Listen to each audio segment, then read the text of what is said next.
C'était les titres de cette édition. Merci de nous rejoindre pour le 20h sur la télévision togolaise. Le Premier ministre a accordé 2 audiences ce matin à la primature. D'abord à une délégation de la fondation Bill and Melinda Gates, conduite par le responsable de Programme Afrique. Objectif à discuter de la coopération entre la fondation et le gouvernement togolais dans divers domaines et spécifiquement trouver des solutions idoines aux difficultés liées à la santé dans notre pays. Ensuite, le chef du gouvernement a également discuté santé avec une autre délégation, celle de Apollo Hospitals Group, un groupe hospitalier privé basé en Inde qui fournit des soins de qualité aux patients du monde. Nous écoutons les 2 personnalités au micro de Antoinette Roma. Au revoir.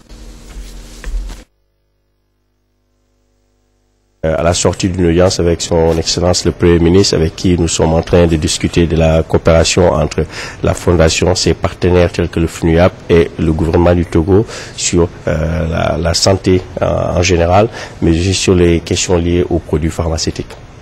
On a un très bon partenariat avec le gouvernement du Togo sur plusieurs projets, pas seulement cela, sur la vaccination, sur l'agriculture, etc. Et l'objectif de cette visite, c'était bien sûr de trouver une solution pour certaines difficultés auxquelles on a fait face récemment. Mais dans l'ensemble, on a un partenariat gagnant-gagnant avec le Togo. Merci. First of all, we are extremely grateful that we were received by the Honorable Prime Minister.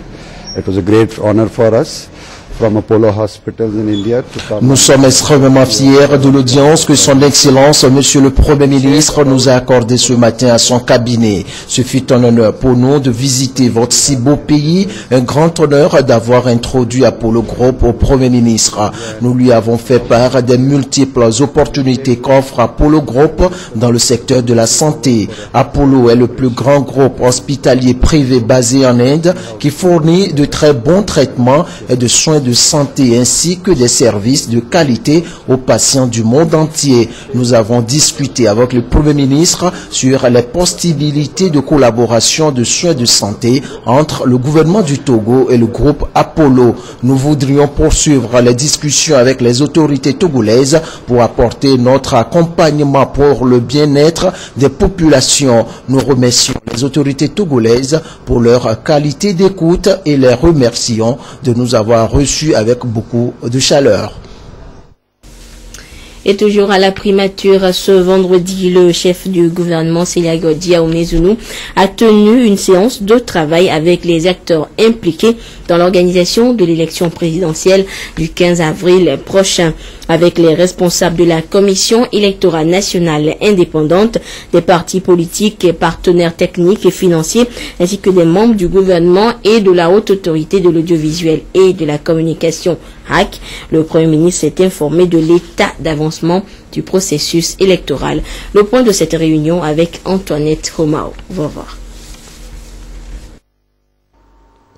Autour du Premier ministre ce matin à la primature, les membres de la Commission électorale nationale indépendante CENI, des partis politiques et des partenaires techniques et financiers ainsi que des membres du gouvernement et de la HAC. Ensemble, ils ont fait le point du processus électoral et discuté des différents aspects et problèmes liés à la communication, à la proclamation des résultats et à certaines activités qui lient la CENI à la HAC. Il a été également question de recueillir les différentes observations de l'ensemble des acteurs en vue de l'amélioration du processus électoral. Nous sommes dit lors de la dernière réunion que nous ferons le point au bout d'un certain nombre de jours après le dépôt des candidatures, que la CENI nous dise comment évoluent les choses. Mais nous avons dit aussi que nous devons déjà commencer par discuter des problèmes liés à la communication, à la proclamation des résultats et à certaines activités qui lient la HAC à la CENI. Donc j'ai demandé aussi que la HAC soit présente ce matin. La CENI nous fera un peu le point de l'évolution du processus, au stade où nous sommes arrivés après le dépôt des candidatures. Et puis nous demanderons à la HAC de nous fixer sur les dispositions législatives et réglementaires et sur les mesures pratiques que la HAC met en place pour que cette question de la communication, de la proclamation des résultats en relation avec les médias puisse être débattue ici et que nous fassions des observations si il y avait un besoin par rapport aux dispositions pratiques pour que les choses se passent dans les meilleures conditions. La dernière fois, nous avons fait le constat nous-mêmes que la publication des résultats peut être un sujet aussi de conflit grave et qu'on peut même manipuler le processus si nous ne maîtrisons pas la démarche en matière de communication et la manière dont la proclamation des résultats doit se faire pour que personne ne perturbe un peu le sens des résultats en prenant par des dispositions de communication des mesures qui entraveraient gravement le processus. Donc la HAC nous parlera de ces dispositions et puis nous échangerons dessus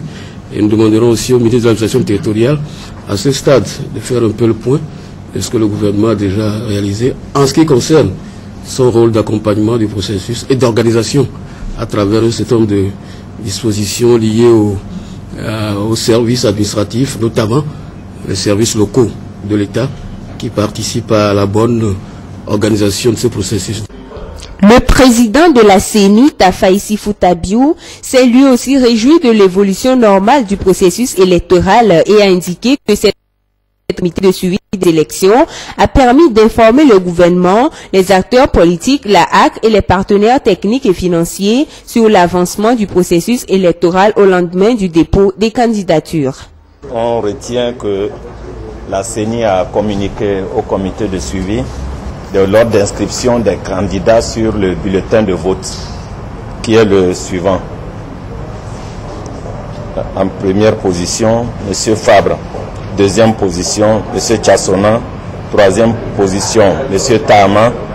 Quatrième position, M. Bogué. Cinquième position, M. Nyasimbe. Ça, c'est la première information. La deuxième information, c'est les résultats bruts de la révision des listes électorales. Nous avons 3 529 780 inscrits.